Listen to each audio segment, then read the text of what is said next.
La primera ministra italiana, Giorgia Meloni, convertida ya en una especie de justiciera del conservadurismo europeo, volvió a incendiar el Parlamento Europeo con una intervención que dejó a medio hemiciclo entre la risa y el escándalo. Su blanco esta vez, Irene Montero. Y no fue con sutilezas. Con la sorna bien afilada, ridiculizó lo que denominó las tonterías ideológicas de la exministra española. Suscríbete y quédate hasta el final si crees que la política puede ser mucho más entretenida cuando la sinceridad y el sarcasmo se dan la mano. En medio del torbellino verbal dejó una frase que podría imprimirse en tazas: nada de niñez. Aquí niño o niña. El niñe es la tontería que tiene usted en la cabeza, señora Montero. Aplausos. Estupefacción.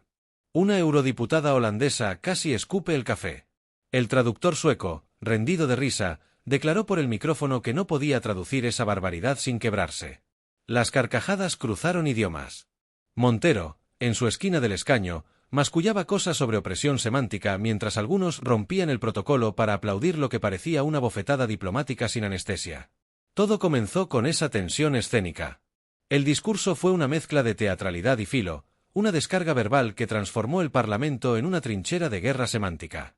Meloni, con ese tono de madre cabreada que presagia tormenta, subió al estrado con la vena del cuello lista para estallar. Sin tapujos, atacó a Montero, incluso en ausencia, y lanzó una diatriba tan afilada que algunos eurodiputados parecían no saber si aplaudir o pedir una copa. Hoy alzo la voz como mujer libre y madre preocupada, declaró, marcando el inicio de una tormenta. Porque claro, cuando una madre italiana dice que está preocupada, no es porque el niño haya suspendido mates, es porque cree que lo están intentando transformar en algo que ni siquiera ella puede nombrar sin sarcasmo. La sala se tensó aún más. Meloni disparó sin rodeos. En Europa se libra una guerra silenciosa contra el sentido común. Ahí fue cuando llegó el impacto. Responsabilizó directamente a Irene Montero de ser una de las arquitectas de esa guerra. Un murmullo cruzó la sala. Los del este se levantaron como en misa. Unos traductores se atragantaron.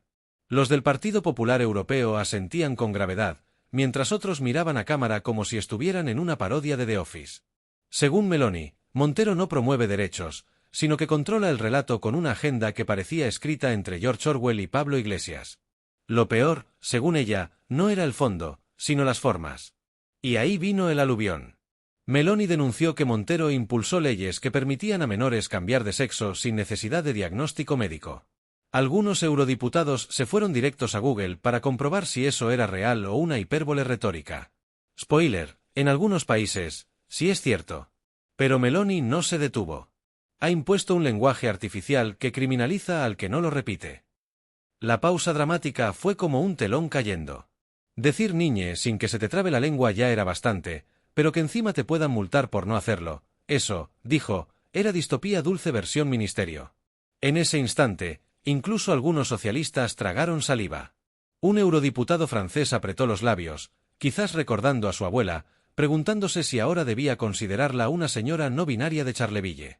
Meloni continuó como una soprano a punto de soltar el aria final: Montero ha destruido la base sobre la que se asienta nuestra civilización, la verdad. Las palabras resonaron como un trueno. A esas alturas, el hemiciclo ya no era una sala de debate, era un estadio. Algunos eurodiputados se pusieron de pie, otros golpeaban la mesa. Una diputada lloraba, no se sabía si de risa o de furia. En otro lugar, Montero alzaba una ceja. Desde algún rincón de España, un asesor le susurró que Meloni acababa de soltarle una bomba retórica desde Bruselas. Montero, fiel a su estilo de indignación pedagógica, probablemente respondió: eso es violencia institucional. Apúntalo. Mientras tanto, Meloni abandonó el atril como quien ha dictado sentencia divina. Había dicho lo que muchos piensan, pero pocos se atreven a articular por miedo al linchamiento digital. La sesión aún no terminaba. Como buena italiana, Meloni no había acabado. Si el Parlamento era una verbena, ella era la orquesta, el fuego artificial y el borracho que canta en el micrófono. Con la energía de quien ha ensayado el discurso en el espejo durante días, volvió al ataque. Señorías, dijo con voz pausada, como si hablara a adolescentes confundidos por la sopa de letras de los géneros. No vengo a hablar de sentimientos. Vengo a hablar de hechos. De dinero público tirado por el váter del sectarismo. Y ahí vino el repaso implacable. Como quien saca cuentas en una auditoría familiar, Meloni expuso cómo el Ministerio de Igualdad se convirtió en una ONG de lujo, financiada por todos, pero útil para unos pocos. Activistas incapaces de escribir una solicitud sin meter la palabra interseccionalidad 20 veces. Puestos a dedo entregados como rosquillas en romería. La igualdad medida por likes en Twitter y no por méritos reales. La izquierda removiéndose en sus bancas como quien lleva una piedra en el zapato que no puede sacarse sin armar escándalo. Pero el verdadero clímax estaba por llegar. Como quien guarda el postre para el final, Meloni abordó la ley del solo sí es sí con una frialdad quirúrgica, una ley que soltó más de 100 agresores sexuales a la calle. La sala se quedó helada. Un silencio de funeral invadió el lugar. Y entonces alzó el brazo con teatralidad italiana y gritó: ¿Dónde están las responsabilidades? ¿Dónde están los ceses? La escena era pura tragedia griega, pero con salsa de tomate picante. El tono cambió, pero no la intensidad.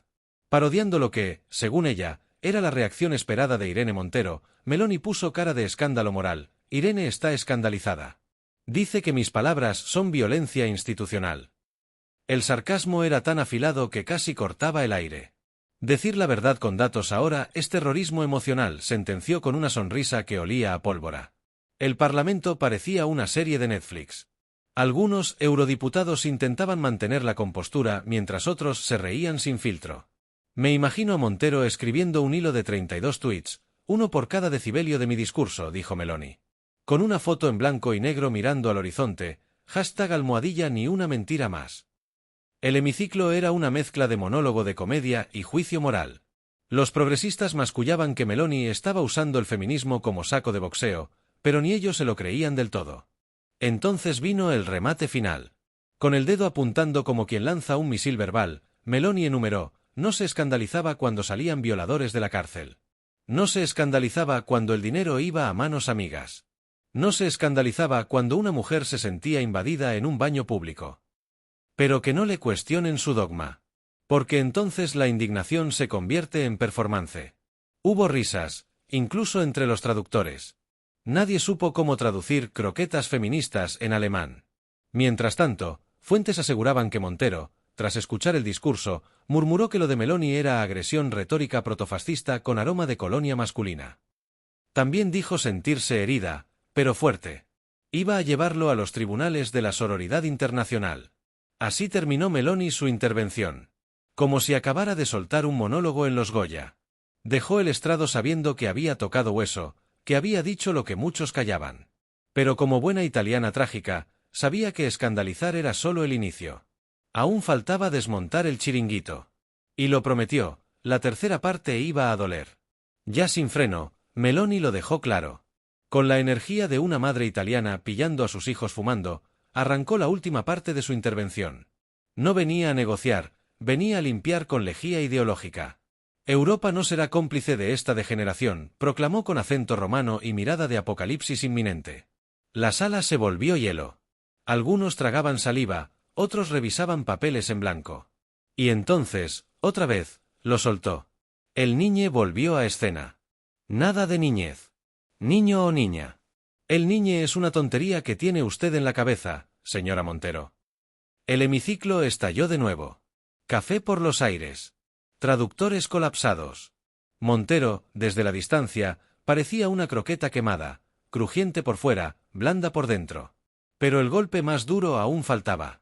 No ha liberado a las mujeres, las ha puesto al servicio de una ideología, dijo Meloni. Como quien revela que la aspiradora que compraste solo hace ruido. Ha utilizado el poder para imponer miedo y dividir.